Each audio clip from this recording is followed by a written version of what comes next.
You're listening to an African Elements top news story for June 23, 2025. Please visit our website at africanelements.org for more daily news. ICE's new rules, a threat to congressional oversight. The Department of Homeland Security has introduced new rules that significantly restrict how members of Congress can visit and inspect immigration detention facilities. These guidelines, issued by U.S. Immigration and Customs Enforcement, demand that lawmakers provide 72 hours notice before any visit to an ICE facility. ICE now claims the power to deny or reschedule visits based on operational concerns or perceived safety risks. This new policy marks a significant departure from established federal law. Federal law explicitly grants members of Congress the legal right to conduct unannounced oversight visits to immigration facilities. It does not require prior notice for members of Congress themselves. Section 527A of the Further Consolidated Appropriations Act, 2024, specifically prohibits DHS from denying members of Congress access to any DHS detention facility without requiring prior notice. This statute, detailed in yearly appropriations packages since 2020, clearly states that funds cannot be used to prevent a member of Congress from entering a facility for oversight purposes.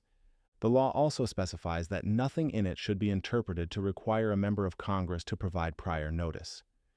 While the law allows for a 24-hour notice requirement for congressional staff, ICE's new guidelines contradict this by requesting 72 hours notice from lawmakers. ICE is attempting to create a distinction between detention facilities and field offices to justify denying access to certain locations.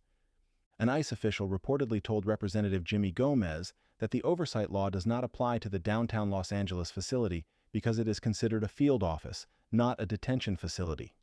This interpretation is a point of contention and is challenged by lawmakers. Representative Benny Thompson called this policy a smokescreen, designed to prevent member visits to ICE offices that hold migrants and even U.S. citizens for days at a time. He emphasized that these locations are subject to oversight and inspection at any time. Representative Gomez further highlighted the inconsistency by pointing out that the facility in question has signage reading Metropolitan Detention Center, directly contradicting ICE's claim that it is merely a processing center.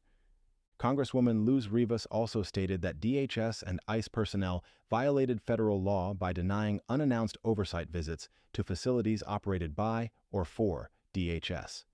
The consequences of these access restrictions have already been felt.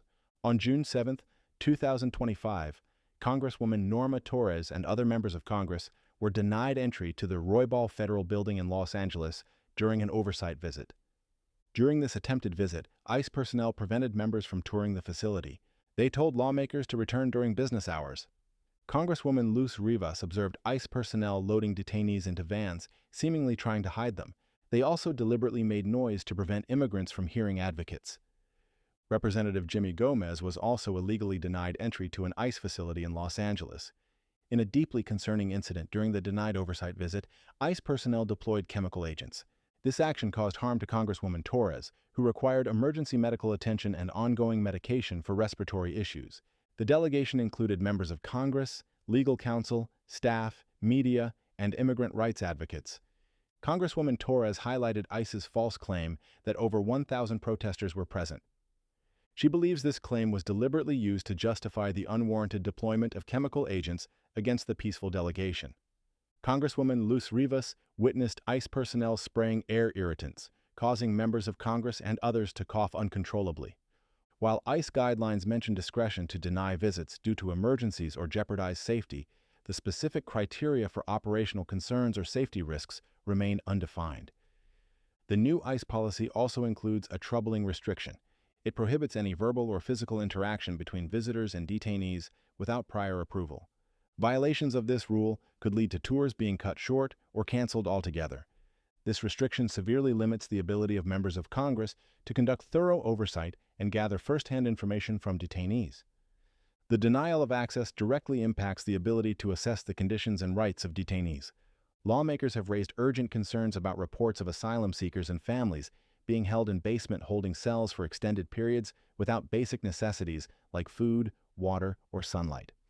The inability to conduct walkthroughs and interview detainees prevents direct oversight and verification of these conditions. This hindrance potentially undermines the protection of detainees' rights. Members of Congress are not standing idly by in the face of these unlawful denials of access. They are actively considering legislative and legal remedies to address the situation. Representative Gomez suggested that federal officials should face fines each time they deny oversight access to members of Congress. He also indicated that legal action is being explored to compel access. Lawmakers are demanding accountability and disciplinary action for those responsible for breaking the law. Representative Gomez is demanding a written explanation of who authorized the illegal denial of entry and why. He also seeks full compliance with oversight laws at all DHS facilities nationwide. Congresswoman Torres condemned ICE's unlawful obstruction of congressional access as a serious breach of transparency and accountability. The current situation highlights a lack of clear, immediate enforcement mechanisms, prompting calls for disciplinary action against those responsible. Despite the access restrictions, some lawmakers have managed to gain entry and report on conditions within ICE facilities. Representative Pete Aguilar and other California Democrats were granted entry to the Adelanto ICE processing facility. There, they found inhumane conditions, including inadequate food, poor hygiene, and a lack of access to legal representation. These reports underscore the critical importance of unhindered oversight. Copyright African Elements.